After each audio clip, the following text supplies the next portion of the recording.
Hey everyone, this is Day Trader Rockstar, and this is a special market radar video for October 16th, which is a Thursday, coming off of this Wednesday. Wow, what a day, right? Market here close to 500 points down, 400 and change. I mean, incredible. We started off the day gapping down, and let's break it down. What we want to do is really talk about the setup going into tomorrow and what we've been doing here at Day Trading Radio. Really taking things to a shorter term time frame. Recently, just trying to, kind of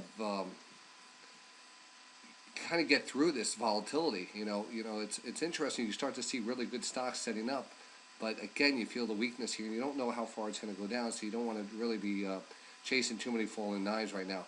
So really, the strategy over this week was really taking the fight to the market by taking it on a shorter term time frame and taking the ETFs. The trade, and they've been, we've been doing great on it.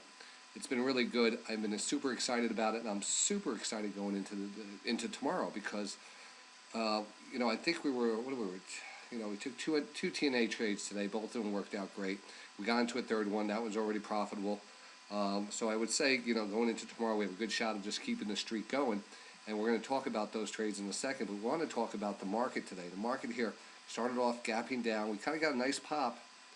But then you can see that 20-period moving average, how it held up, and that's important.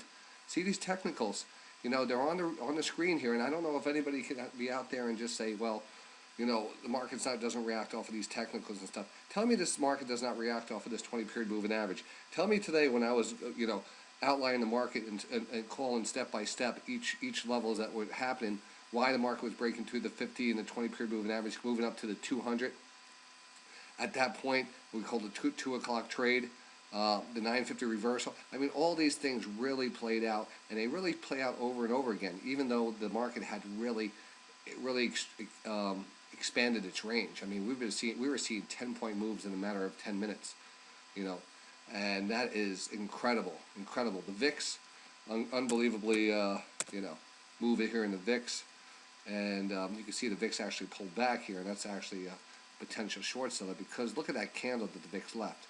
We zoom out of here, we know that recent area of the VIX was interesting, it was 22, but we're up at 26 here. But take a look at that weekly, and the weekly here really shows a different story. We got up here towards that recent support level back 2012, or actually the resistance level. We kind of busted through that. We got to 30, but it kind of came down, left a kind of a tail there.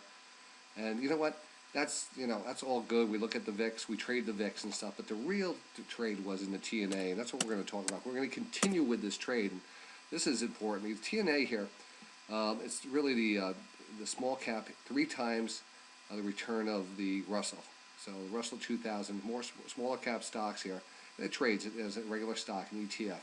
But I tell you, there's something about it. That's the weekly chart. Something about we're really able to, because of the price point here, about $50, $60. Price point, and you're able to get a couple hundred shares, in a decent amount. You're not dealing with like a SPY or something, another ETF or a market tracking ETF that might be up above $100. It just kind of gives you a little better. I feel it's a good priced ETF. Lets a lot of people get active in it. It's not out of the price range for a lot of people, and it's right in that $50 to $60, which I like.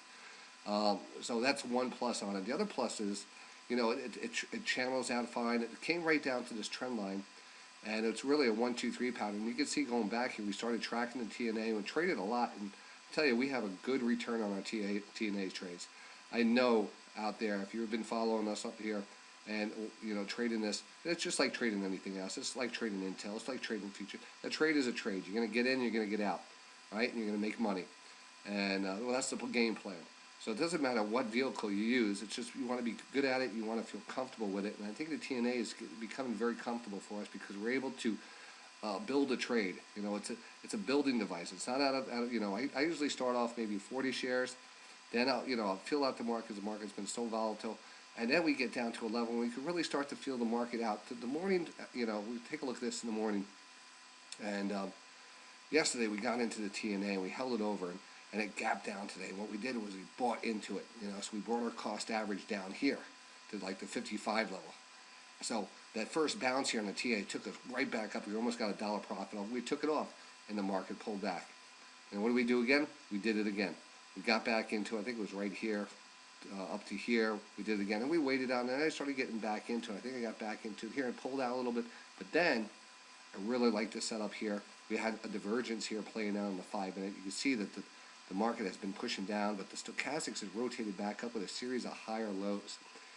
And when you see this, this is momentum indicator. This is a stochastic divergence, and it's an interesting one because stochastic divergence in my book is one of the closest leading indicators instead of a lagging indicator, where a lot of times the price or the indicator will actually follow the price.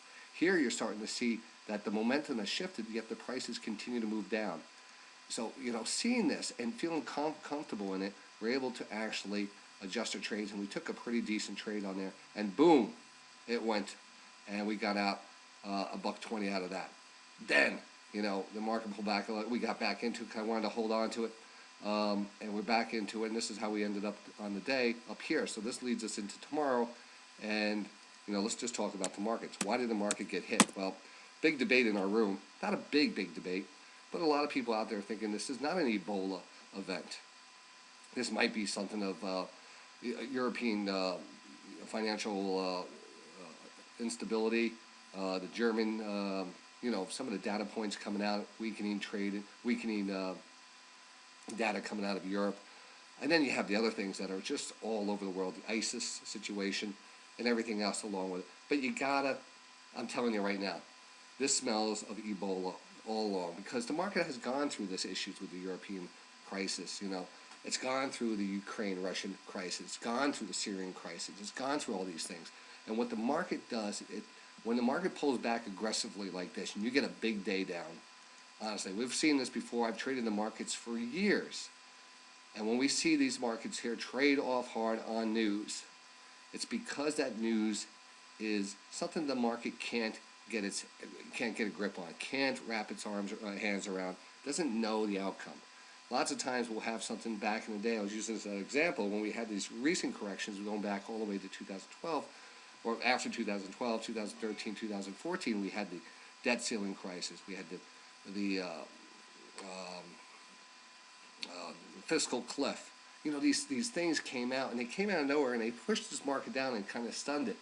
And, and it got to a point where there was deadlines, and we came to the deadline. The market it didn't show what was happening. And finally, it resolved, and the market moved higher.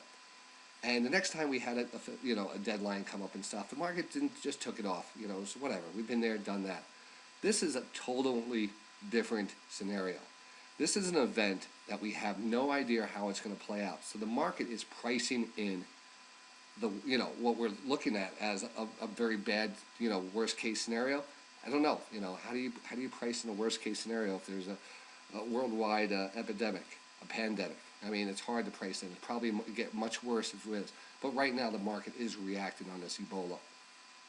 All right. So I mean, we'll have some argument about that, and that's fine. We'll have a debate on it. That's fine too. That's great. But honestly, as you see these patients, and you get everywhere, you turn on all the TV, everything is like new nurse going to Atlanta. They're closing roads. They have a line of cars and cops escorting this ambulance to Atlanta. I'm watching on CNN, and it's like they cordon off the whole the highway so this ambulance could go by. I mean, this is in focus right now so much. It's obvious that it's definitely taken the world and just made it its number one focus. And that with the markets is a recipe for a sell-off like this. 400 and change, it's just, it was a big sell-off day, and we came back pretty hard. And you can take a look. I mean, we for what it's worth, we did really well today. And if you could say you did well trading on a 400 down day, if you're short, you probably have a much better chance of doing well. But we actually, took those TNAs for little bounces and stuff, and that's my game plan usually. As you can see, where we're left off here, the 5 minute chart rotated back up, and we were able to call these each time that 5 minute came up, even all the way back to here. We talked about the good opportunity for the market to sell off. So we had the sell off here, we had the sell off here. This is the first rotation we started getting back up here, and at that point, We started feeling maybe in this market, it's about time to make a little further move here. And we did get a little further move, but we still are chopping around up here, and we're starting to. And again, this is the 5-minute chart, so this is a rotation that usually rotates down fast. We didn't get that fast rotation, but it also happened. This rally happened at the last hour of this trade. So there was there's a lot of volatility coming into that last hour trade after a day of 400 points, in the red. So all that is behind us. Day by day, we're going to have to deal with the news. We had a plane come in with 6 Ebola patients. I mean, where does this come out of? Who's monitoring this? Who's this is I could go into this and we talk about it on the radio, but what is the worst case scenario playing out?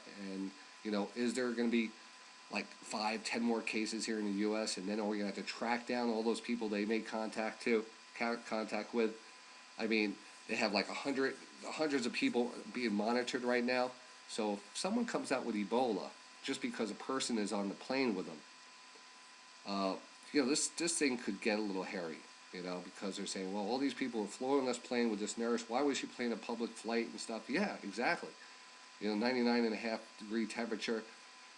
There's a scandal going to brew here. Someone's going to get there. Something's going to happen.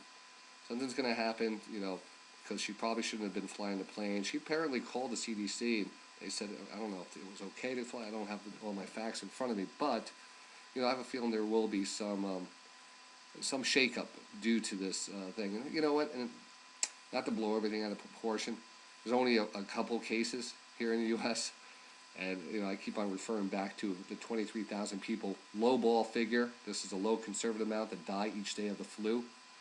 We have about 4,000. Well, I don't know how many people now are, passed away from Ebola over the last few weeks. But now they've come out with another shocking number: 5,000 to 10,000 new cases of Ebola happening weekly by the beginning of December if things, continue the way they are. 5,000 new cases. Just say 5,000. 1,000 would freak me out. 5,000 new cases. Think about those cases and, what can happen here. But, so we're in that situation here. We have a trade. We have a market that's affected by these news. We've really got a correction. We actually came down into a corrective 10% correction today. I think we tagged it almost to the dollar and we bounced off of it. Coincidence? I don't know. But people, we all been waiting for that 10% correction. It just took some news to happen. So is this a technical correction or is it just the news that helps it along the way? And it is the news that helps it along the way. So tomorrow we're going to do the same thing. We can't guarantee what's going to come out overnight, but I think down the road we'll end up seeing at this 1830 level, 1862 level will be an opportunity. Do we get a pullback here tomorrow before this all starts over? Well, the 5-minute, we always look at the 5-minute. We say watch that 5-minute rotation early in the morning, and if we can get that 5-minute to pull back, then we that might be an entry. The 60-minute hasn't rotated back up here, so I'm also very interested in getting the 60-minute to rotate back up. So I think we got some upside tomorrow, but it's going to be choppy in the morning. The morning has been extremely choppy. You could see that every little pop has been sold into, and again, go back to that 5-minute chart on the S&P. The S&P 5-minute overbought, rotation down. What's going to cause this to change? Well, I think we are going to get a little snapback rotation down, but I also think we're going to move back up higher. I think the 60-minute is prime, and I think we're going to get some follow-through. So I do have a green arrow upside bias tomorrow. I'm looking for that rally tomorrow. It's been long enough we've been down here. Take it there's no real severe news out there. Another plane of Ebola patients coming into Newark Airport. That's all we need, right? So, with that said, we're going to concentrate more on the TNA again tomorrow. And again, I just urge you to tune in, see how we trade that. You could also start to see here maybe another great example. I wish I had my other charts, but I'm actually doing this. I'm doing this update from my home, so I don't have all the tools of the trade in front of me, so I can't show you some of my ES charts and stuff. But I want to get this out because we're going to be super busy tomorrow, and I am looking for some upside tomorrow. TNA hourly. pushing up here. It's kind of coiled up. We've been seeing this divergence play out. It's been a good tradable stock. I'd love to tackle this again. We'll pay attention to it again. And that's about it. So be ready to trade tomorrow. I'll see you in the markets. A big shout out to Rebecca Diamond for her visit to the show. I think I'm gonna, probably hear Paul talk more about that on Friday. Might even have some guest spots and stuff. And I think that's it. So we're gonna leave you with that, and we'll see you in the markets tomorrow morning. Look for some upside. Look for some upside tomorrow. It's going to be a good day.